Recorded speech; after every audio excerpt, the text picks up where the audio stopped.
Hello, everybody. We're looking at the week of January 19th through the 22nd. This is just a reminder to students that the Blue Group, because of Martin Luther King Day, with no school on Monday, the Blue Group will be at school on Tuesdays or on Tuesday and Wednesday. The Red Group really won't be affected. Your days are still Thursday and Friday. So if you look on these lesson plans, you'll see that the Blue Group is Tuesday and Wednesday, and then Red Group Thursday and Friday. So in looking at this, we are going to be looking at some of the effects of the Great Depression on the United States, and we'll be doing this through a picture analysis. This is a very detailed assignment that when this loads up, I'll explain exactly what we'll be doing.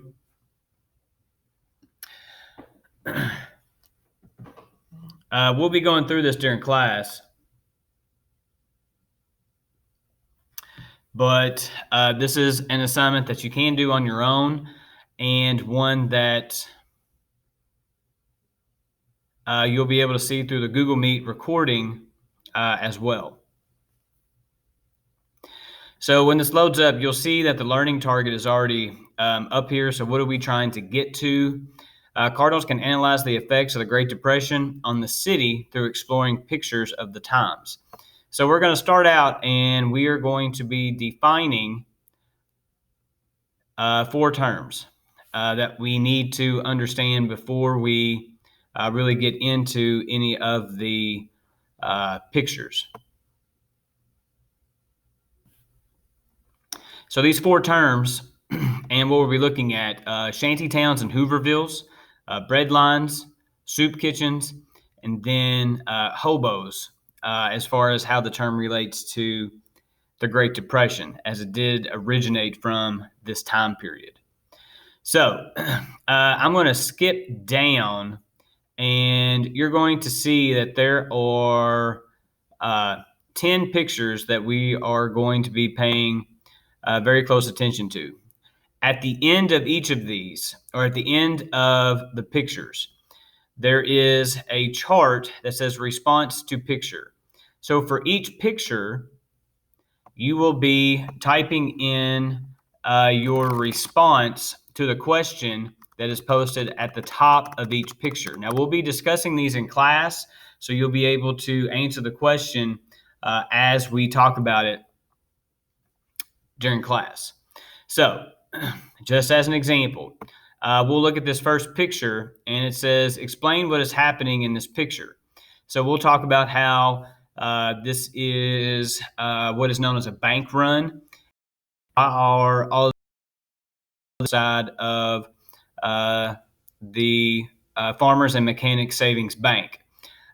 Basically speaking, when we talk about it, we'll talk about how the fact that when the stock market crashed, everybody was running to the bank to get their money out. And once all the money was gone, nobody had any money. So again, there's 10 pictures, and we'll be going through all of those and talking about those, and you'll record your responses here. Now, once we finish that, we will go and we are going to categorize all of the problems here as economic, environmental, and social. Now, there are guiding questions for each one, and there's a text box under each of these columns that you are going to be typing your response to the questions in here. And again, we are going to be talking about these directly in class. And this will probably take us more than 1 day to do, but it's a very good activity in analyzing these pictures and their connections to the Great Depression. The time that we have left on the second day that we spend together, we are going to be talking about the election of 1932, which brings in a new president, which was FDR, Franklin Delano Roosevelt. Now, what he does that's very different is he is going to start really the first time that a president is going to address the country and about the problems of the Great Depression over the radio. So he does these radio addresses that start to be called the fireside chats. So as people were at home next to the fire, they turned on the radio and they listened to the president address them about the Great Depression and what we'll learn about next week, which is the New Deal. So this is a reading that we'll be looking at and then answering these questions and then turning it in via Google Classroom. So your independent work for this week, again, the semester ends this Friday. All work must be turned in by Thursday, and we will get that work put in. But the independent time that you have is to finish what you don't finish in class and then anything that you have missing. So if you have any questions, please let us know. We're here to help. Have a great week, ladies and gentlemen.